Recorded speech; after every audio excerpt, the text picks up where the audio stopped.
Hi hello. ഇന്ന് നമുക്ക് വെറും 2 മുട്ട വെച്ചിട്ട് നല്ല സിമ്പിളായിട്ടുള്ള അടിപൊളി ഒരു റെസിപ്പി കണ്ടാലോ?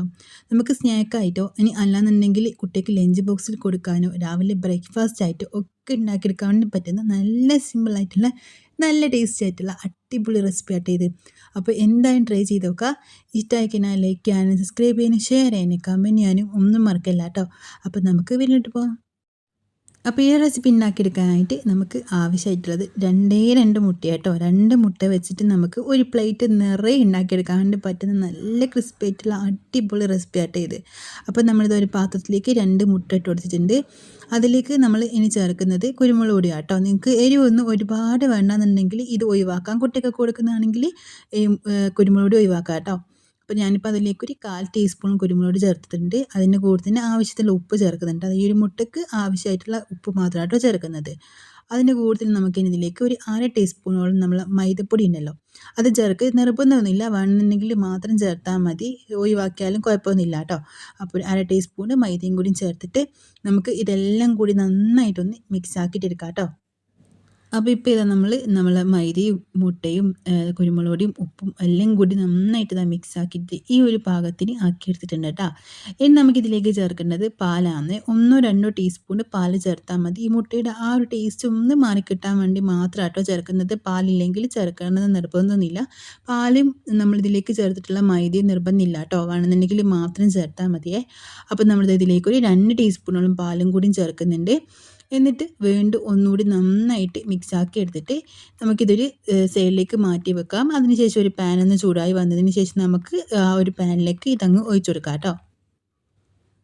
അപ്പോൾ ഇപ്പോൾ നമ്മളിതാ ഒരു പാൻ വെച്ചിട്ടുണ്ട്. അതിലേക്ക് ഒരു 1/2 ടീസ്പൂണോളം ഓയിൽ ഒഴിച്ചെടുക്കുന്നുണ്ട്. അതിനുശേഷം നമ്മളിതാ അതിലേക്ക് നമ്മളെ മുട്ടയുടെ മിക്സും കൂടി ഒഴിച്ചെടുക്കുന്നുണ്ട്. നിങ്ങൾക്ക് വേണമെന്നുണ്ടെങ്കിൽ അടച്ച് വെക്കാം കേട്ടോ. ലോ ഫ്ലെയിമിൽ ഈ ഒരു സമയത്ത് വെക്കാം, പ്രത്യേകം ശ്രദ്ധിക്കുക. എന്നിട്ട് നമുക്ക് നന്നായിട്ടൊന്ന് വേവിച്ചെടുക്കാം കേട്ടോ.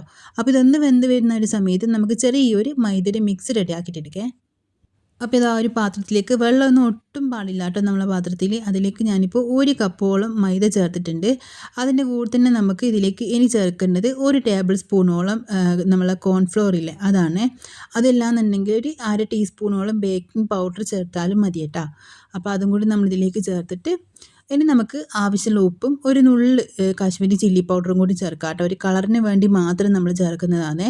അപ്പോൾ അതും കൂടി ചേർത്തിട്ടുണ്ട്, ഉപ്പും കൂടി ചേർത്തിട്ട് നമുക്ക് ഇതെല്ലാം കൂടി ഒന്ന് മിക്സ് ആക്കിയെടുക്കാം കേട്ടോ. ഈ പൊടികളൊക്കെ ഒന്ന് സ്പൂൺ വെച്ചിട്ട് നന്നായിട്ടൊന്ന് മിക്സ് ആക്കിയിട്ട് എടുക്കാം.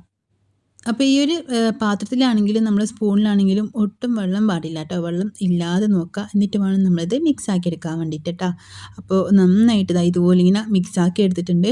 ഇനി നമുക്കിതിൽ നിന്ന് ഒരു 2-3 ടീസ്പൂണോളം നമുക്ക് ഈ പൊടി ഒന്ന് വേറൊരു പാത്രത്തിലേക്ക് മാറ്റി കൊടുക്കാം കേട്ടോ. ഒരുപാട് എടുക്കണമെന്നില്ല, 2-3 ടീസ്പൂൺ മാത്രം മതിയാവും. നമ്മൾ ഈ ഒരു മുട്ടയൊക്കെ ചിലപ്പോൾ നമ്മൾ ഒരുപാട് ഉണ്ടാക്കുന്നുണ്ടെങ്കിൽ അതനുസരിച്ചിട്ട് പൊടികൾ അളവൊക്കെ കൂട്ടി കൊടുക്കാം കേട്ടോ. ഞാനിപ്പോൾ 2 മുട്ടകൾ ഇത് ചെയ്തിട്ടുണ്ട്. നിങ്ങൾക്ക് മുട്ടയുടെ അളവ് കൂടുതൽ എടുക്കുന്നുണ്ടെങ്കിൽ അതനുസരിച്ചിട്ട് കൂട്ടിക്കൊടുത്താൽ മതി. അപ്പോൾ ഞാനിപ്പോൾ ഇതാ ഒരു 2 ടീസ്പൂണോളം മൈദ എടുത്തിട്ട് ഒരു പാത്രത്തിലേക്ക് മാറ്റി കൊടുക്കുന്നുണ്ട്. അപ്പോൾ മാറ്റി വെച്ചിട്ടുള്ള നമ്മൾ ആ ഒരു മൈദയിലേക്ക് നമുക്കിനി ഒരു 1/4 കപ്പ് വെള്ളം കൂടി ചേർത്ത് കൊടുത്തിട്ട് നന്നായിട്ടൊന്ന് ലൂസായിട്ട് മിക്സ് ആക്കിയിട്ട് എടുക്കാം കേട്ടോ. നമ്മൾ പഴംപൊരിയുടെയൊക്കെ മാവ് റെഡിയാക്കി എടുക്കൂലേ, ആ ഒരു പാകത്തിനാണ് ഇത് റെഡിയാക്കി എടുക്കേണ്ടത്. നന്നായിട്ട് മിക്സ് ആക്കി എടുക്കുക. വേണമെന്നുണ്ടെങ്കിൽ ഒരു അല്പം കൂടി വെള്ളം ചേർത്ത് കൊടുക്കുക കേട്ടോ. നമ്മൾ നേരത്തെ ഉപ്പൊക്കെ ചേർത്ത് കൊടുത്ത ആ ഒരു പൊടി ആയതുകൊണ്ട് തന്നെ ഇതിലേക്ക് നമ്മൾ പിന്നീട് ഉപ്പൊന്നും ചേർക്കേണ്ട ആവശ്യമില്ല. ഇതിന് ആവശ്യത്തിനുള്ള ഉപ്പുണ്ടാവും കേട്ടോ. അപ്പോൾ നമ്മൾ നന്നായിട്ട് മിക്സ് ആക്കി എടുത്തിട്ടുണ്ട്. ഇനി അതൊരു സൈഡിലേക്ക് നമുക്ക് മാറ്റി വെക്കാം. ആ ഒരു സമയം കൊണ്ട് നമ്മൾ മുട്ട റെഡിയായി വന്നിട്ടുണ്ട് കേട്ടോ. അത് ഈ ഒരു പാകത്തിനായിട്ടുണ്ട്. ഇനി നമുക്ക് ഇതിനൊന്ന് തിരിച്ചിട്ട് കൊടുക്കാം. തിരിച്ചിട്ട് ഒരുപാട് സമയം വെക്കണ്ട കേട്ടോ. ഒരു 10 സെക്കൻഡ് മാത്രം മതിയാവും. ആ ഒരു സമയം കൊണ്ട് തന്നെ ആ ഒരു സൈഡും കൂടി ഒന്ന് കളറൊന്ന് മാറി കിട്ടിക്കോളും. ഇപ്പോൾ നമ്മളെ മുട്ട നന്നായിട്ട് വെന്ത് കിട്ടിയിട്ടുണ്ട്. ഒരു 10 സെക്കൻഡും കൂടി വെച്ച് കഴിഞ്ഞാൽ ഇത് ചെറുതായിട്ടൊന്ന് പൊങ്ങി വരും. ആ ഒരു സമയത്ത് നമുക്ക് ഫ്ലെയിം ഓഫ് ചെയ്തിട്ട് വേറൊരു പാത്രത്തിലേക്ക് ഇത് മാറ്റി കൊടുക്കാം കേട്ടോ. ഇപ്പോൾ നമ്മളെ മുട്ട റെഡിയായി വന്നിട്ടുണ്ട്. നമുക്ക് വേറൊരു പാത്രത്തിലേക്ക് മാറ്റി കൊടുക്കാം.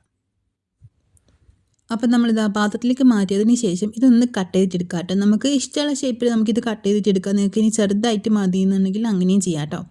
അപ്പോൾ ഞാനിപ്പോൾ ഇതാ ഇതുപോലെ ഇങ്ങനെ കട്ട് ചെയ്തിട്ട് എടുക്കുന്നുണ്ട്. അതിന് ശേഷം നമുക്ക് ഈ ചൂടാറിയിട്ട് വേണമെങ്കിലും ചെയ്യാം, ചൂടോടെ വേണമെങ്കിലും ചെയ്യാം കേട്ടോ, അതൊന്നും കുഴപ്പമൊന്നുമില്ല.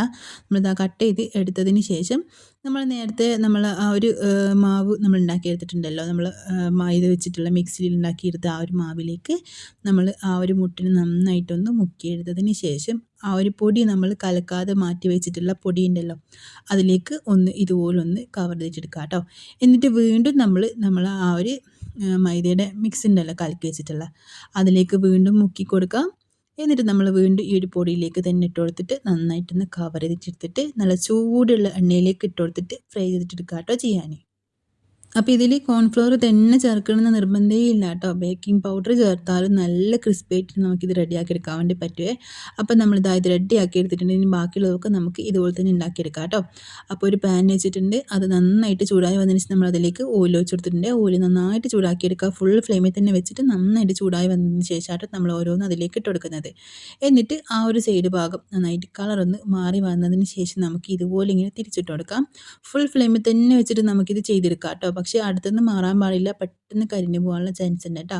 അപ്പോൾ ഇത് ആ ഒരു ഭാഗം കൂടി ഒന്ന് കളറൊന്ന് മാറി കിട്ടിക്കഴിഞ്ഞാൽ നമുക്കിത് എണ്ണയിൽ നിന്ന് അങ്ങ് മാറ്റി കൊടുക്കാം. അപ്പോൾ ഇപ്പോൾ ഇതാ നമ്മൾ അടിപൊളിയായിട്ടുള്ള റെസിപ്പി റെഡി ആയിട്ടുണ്ട്. നന്നായിട്ട് പൊങ്ങിയതാ ഈ ഒരു പാകത്തിന് ഇത് റെഡി ആയിട്ടുണ്ട് കേട്ടോ, നന്നായിട്ട് പൊങ്ങി ഇതുപോലെ ഇങ്ങനെ ആയിട്ടുണ്ട്. അപ്പോൾ നമുക്കിത് എണ്ണയിൽ നിന്ന് മാറ്റി കൊടുക്കാം കേട്ടോ. നല്ല ക്രിസ്പിയാണ്, നല്ല ടേസ്റ്റും കേട്ടോ. ബാക്കിയുള്ളതൊക്കെ നമുക്ക് ഇതുപോലെ തന്നെ അങ്ങ് റെഡിയാക്കിയിട്ട് എടുക്കാം. അപ്പോൾ നമുക്ക് സിമ്പിളായിട്ട് 2 മുട്ട വെച്ചിട്ട് ചെയ്തെടുക്കാൻ വേണ്ടി പറ്റുന്ന നല്ല അടിപൊളി റെസിപ്പിയും കൂടി കേട്ടോ ഇത്. അപ്പോൾ എന്തായാലും ഒന്ന് ട്രൈ ചെയ്ത് നോക്കുക. ഇഷ്ടമായി ലൈക്ക് ചെയ്യാനും സബ്സ്ക്രൈബ് ചെയ്യാനും ഷെയർ ചെയ്യാനും കമൻറ്റ് ചെയ്യാനും ഒന്നും മറക്കല്ലേ.